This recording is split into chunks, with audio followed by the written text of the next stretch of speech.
प्रधानमंत्री जी कहते हैं इस देश को विकसित भारत बना देंगे, विश्व गुरु बना देंगे, लेकिन जब दो समाज के बच्चे, हमारे सोन समाज के बच्चे स्कूल कॉलेज यूनिवर्सिटी में नहीं जा पाएंगे, उनको शिक्षा से वंचित करा जाएगा, कैसे विश्व गुरु बनेगा भारत।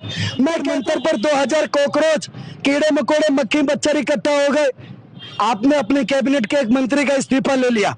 सोचो अगर राजपूत और राम और परशुराम के बच्चे जंतर मंतर पर इकट्ठा हो जाएंगे तो तुम्हारी सरकार को धरती पर भागने के लिए जगह कम पड़ेगी। ध्यान रखना, इस देश का युवा चाहता है कि इस देश की प्रगति हो, इस देश का विकास हो। प्रधानमंत्री जी कहते हैं इस देश को विकसित भारत बना देंगे, विश्व गुरु बना देंगे, लेकिन जब दो समाज के बच्चे, हमारे सोन समाज के बच्चे स्कूल कॉलेज यूनिवर्सिटी में नहीं जा पाएंगे, उनको शिक्षा से वंचित करा जाएगा, कैसे विश्व गुरु बनेगा भारत। मैं कहता हूँ किसी भी बिरादरी, हमारे सनातन समाज के, हमारे धर्म की किसी भी बिरादरी के खिलाफ कोई भी ऐसा कानून नहीं आना चाहिए जिससे आने वाली पीढ़ी को दिक्कत हो। प्रधानमंत्री जी कहते हैं सबका साथ सबका विकास, सबका साथ सबका विकास की बात करके सोन समाज के छात्रों के साथ विश्वासघात, कुठाराघात करने का काम करते, ऐसा नहीं चलेगा। मोदी जी को एक बात समझनी पड़ेगी कि यूजीसी जैसे काले कानून जो सोन छात्रों के भविष्य के साथ खिलवाड़ करने का काम करेंगे, उनकी आने वाली पीढ़ियों को खराब करने का काम करेंगे, सोन समाज के लोगों को स्कूल कॉलेज यूनिवर्सिटी विश्वविद्यालय से दूर करने का काम करेंगे, ऐसे कानून की भारत के अंदर कोई जगह नहीं है। सोन समाज के छात्रों के खिलाफ या भारत में किसी भी जाति के खिलाफ ऐसा कानून आता है, अभिषेक ठाकुर उसका डंकी की चोट पर विरोध करेगा। हमारे महिपाल दादा पिछले 20 दिन से 600 किलोमीटर की यात्रा कर रहे हैं अपने समाज के लिए, सोन समाज के लिए। मैं देश के सभी जातियों से कहना चाहता हूं, चाहे वो कोई भी जाति हो, बच्चे हर जाति के हैं। जब तक इस देश के युवाओं को जात पात में तोड़ा जाएगा, तब तक हमारा भारत विकसित भारत नहीं बन पाएगा। अंग्रेज भी तो यही करते थे साहब, फूट डालो राज करो, डिवाइड एंड रूल। अगर सरकार भी यही काम करेगी तो हम कहाँ जाएंगे। अगड़ा पिछड़ा अति पिछड़ा बोला जाता है। आज नरेंद्र मोदी प्रधानमंत्री है, कल नरेंद्र मोदी जी का बच्चा होता उसको भी आरक्षण मिलता। क्यों भाई?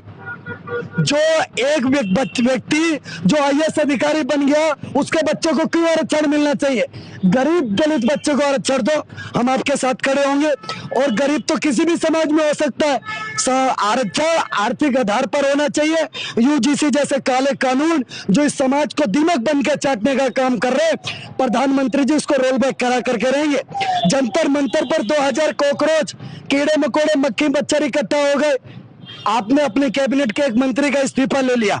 सोचो अगर राजपूत और राम और परशुराम के बच्चे जंतर मंतर पर इकट्ठा हो जाएंगे तो तुम्हारी सरकार को धरती पर भागने के लिए जगह कम पड़ेगी। ध्यान रखना, हम तो राम जी के वंशज हैं, राम जी को मानते हैं, लेकिन हमारे साथ परशुराम जी के वंशज भी चल रहे हैं। अगर दिमाग खराब हो गया और हाथ में फरसा उठा लिया तो फिर तो भैया आवेदन निवेदन नहीं होगा, रंड मुंड कर देंगे 1 मिनट के अंदर सब। सर में राजनीति इनका धर्म है, सेक लेते हैं राजनीतिक रोटियां, जो देखते हैं तवा गर्म है। मैं एक बात आपके चैनल पर डंके की चोट पर कहना चाहता हूं कि भैया कोई भी नेता हो, नेता विधायक मंत्री एमएलए पार्षद प्रधानमंत्री किसकी वोट से बनता है? हमारी वोट से बनता है। एक ठाकुर एक ब्राह्मण 4-4 5-5 वोटों का मालिक है।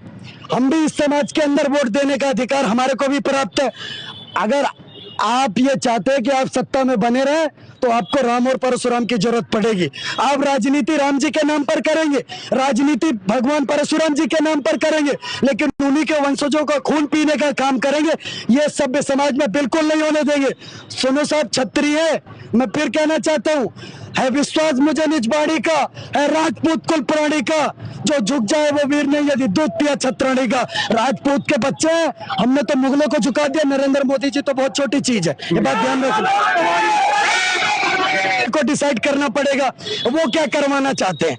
जब वहां कॉकरोच मक्खी मच्छर इकट्ठा हो गए, आप बात करें जैन जी की, ये सारे खड़े हुए ये जैन जी नहीं है क्या? पर ये जैन जी है, लेकिन कॉकरोच मक्खी मच्छर नहीं है, ये राम और परशुराम जी के वंशज है। एक के हाथ में तलवार तो दूसरे के हाथ में फरसा है, ये प्रशासन को डिसाइड करना पड़ेगा। हम इस देश के मालिक है, किराएदार नहीं है। हम इस देश में आग नहीं लगाएंगे, ना किसी पुलिस वाले को मारने का काम करेंगे, क्योंकि वो भी हमारे भारत के हैं, वो भी भी किसी माँ के बच्चे हैं, ना हम इस देश के अंदर आग लगाएंगे, ना पुलिस को मारेंगे। लेकिन अगर कोई हमारे को छेड़ने का काम करेगा तो मुख्यमंत्री जी और प्रधानमंत्री जी ये बात ध्यान रखना, अगर हमें छेड़ोगे तो हम ऐसी ऐसी जगह छेड़ देंगे, वहां तक छेड़ देंगे, दिल्ली से छेड़ना शुरू करेंगे और राजस्थान तक ऐसा छेड़ देंगे कि तुम्हारी छेड़ने की तमन्ना खत्म हो जाएगी। ये बात ध्यान रखना। मेरा नाम अभिषेक ठाकुर है।